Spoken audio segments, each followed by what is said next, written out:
नमस्कार दोस्तों, मेरा नाम गोपाल सालवी है। मैं राजकीय महाविद्यालय प्रतापगढ़ में समाजशास्त्र विषय में सहायक आचार्य हूँ। दोस्तों, आज हम ऑगस्त कॉम्टे के व्यक्तित्व एवं कृतित्व पर चर्चा करेंगे।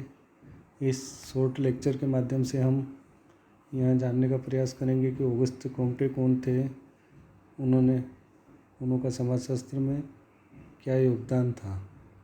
ऑगस्त कॉम्टे को प्रत्यक्षवाद का जनक कहा जाता है। प्रत्यक्षवाद, जैसा कि नाम से ही स्पष्ट है, प्रत्यक्ष अनुभव। हम घटनाओं को तभी सत्य मानते हैं जब उनके संबंध में हमें प्रत्यक्ष अनुभव हो, जैसे प्राकृतिक घटना, सूर्य का उगना, अस्त होना, विभिन्न ऋतुएं, गर्मी, सर्दी, बरसात, इन सब के संबंध में हमें प्रत्यक्ष अनुभव है। इसलिए हम इस प्रत्यक्ष अनुभव के आधार पर इन्हें सत्य मानते हैं।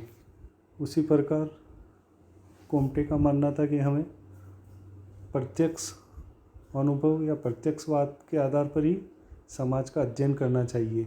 इसलिए इनको समाजशास्त्र में या समाज के अध्ययन में प्रत्यक्षवाद विपत्ति का जन्मदाता कहा जाता है। कॉम्टे ने इसके अतिरिक्त कॉम्टे ने समाजशास्त्र के जनक के रूप में भी जाना जाता है। कॉम्टे ही वह पहले व्यक्ति थे जिन्होंने समाजशास्त्र को नाम दिया।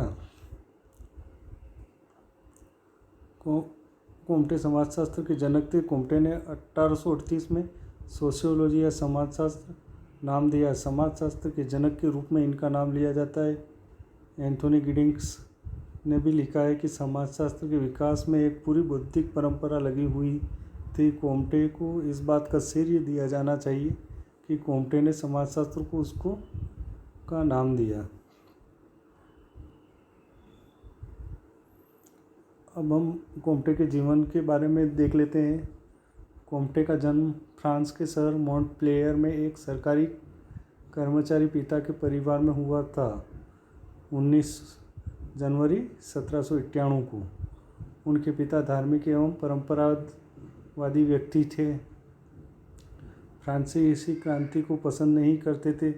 कॉम्टे मेधावी थे। आरंभिक शिक्षा के बाद एकोल पॉलिटेक्निक में प्रवेश के लिए ली गई प्रतियोगी परीक्षा में वे प्रथम प्रयास में ही सफल होने के बाद कॉम्टे को प्रवेश मिल गया। इस संस्था को फ्रांसीसी क्रांति के बाद फ्रांस के त्वरित औद्योगिक विकास के लिए 1794 में खोला गया था। कॉम्टे ने इस संस्था में गणित एवं रसायन विज्ञान के साथ साथ दर्शन एवं इतिहास भी पढ़ा। इनके स्वतंत्र विचारों के कारण इन्हें एकोल से निष्कासित कर दिया गया। कॉम्टे की हार्दिक इच्छा थी कि वे एक शिक्षक बने, पर ऐसा हो नहीं सका। वे एकोल पॉलिटेक्निक में परीक्षा विभाग के अधिकारी बन गए। इसके पहले वे निजी शिक्षक के रूप में गणित पढ़ाते थे एवं जीविका के लिए कापियों भी जांचते रहे। कॉम्टे 1817 से 1824 तक हेनरी डी संत साइमन के सचिव रहे। दोनों के दृष्टिकोण एवं विचारधाराएं अलग थी, परंतु दोनों फ्रांसीसी क्रांति एवं ज्ञानोदय के विचार से प्रेरित थे। कॉम्टे व्यवस्था एवं शांति के समर्थक थे। फ्रांसीसी क्रांति को उन्होंने निरर्थक खून खराबा कहा एवं ज्ञानोदय के समुद्र से वे केवल प्रत्यक्षवाद का मोती ही निकाल सके। सेंट साइमन समाजवाद के समर्थक थे। कार्ल मार्क्स ने सेंट साइमन से ही समाजवाद के बारे में जाना था। अगस्त कॉम्टे पूंजीवाद के समर्थक थे। उद्योगपतियों को यानी उद्योगों के कप्तानों को उन्होंने प्रत्यक्षवादी समाज का कप्तान कहा। कॉम्टे ने सेंट साइमन की इस बात को अपना लिया कि समाज के अध्ययन के लिए एक नया विषय होना चाहिए। सेंट साइमन ने इस विषय का नामकरण सोशल फिजियोलॉजी व सामाजिक शरीर विज्ञान के रूप में किया। कॉम्टे ने इस शब्दावली को बदलकर सामाजिक भौतिकी कर दिया। बाद में कोम्टे ने इसे बदलकर समाजशास्त्र कर दिया। साइमन ने परिवर्तन के अलग अलग चरणों की बात कही थी। कोम्टे ने इस चरण वाली बात को अपना लिया वो एवं परिवर्तन के लिए 3 चरणों का सिद्धांत दिया। व्यक्तिगत जीवन में कोम्टे कैरोलिन मेसिन से विवाह किया। अगस्त कोम्टे ने एक व्यवस्थित अकादमिक नौकरी का बड़ा प्रयास किया। उन्होंने कभी बहुत सुखद जीवन नहीं जिया। वे प्रत्यक्षवाद के पैगंबर हो गए। उन्होंने 1848 में प्रत्यक्षवादी संघ का गठन किया। जीवन के अंतिम दिनों में अगस्त कोम्टे एक उपेक्षित जीवन जीने को विवश हुए। समाजशास्त्र के जनक की मृत्यु एक असफल बुद्धिजीवी की मृत्यु थी। उनका निधन 5 सितंबर 1857 को हुआ। अब हम देखते हैं कोम्टे ने कौन कौन सी पुस्तकें लिखी, उनकी रचनाएं कौन कौन सी। पहला है the course of positive philosophy.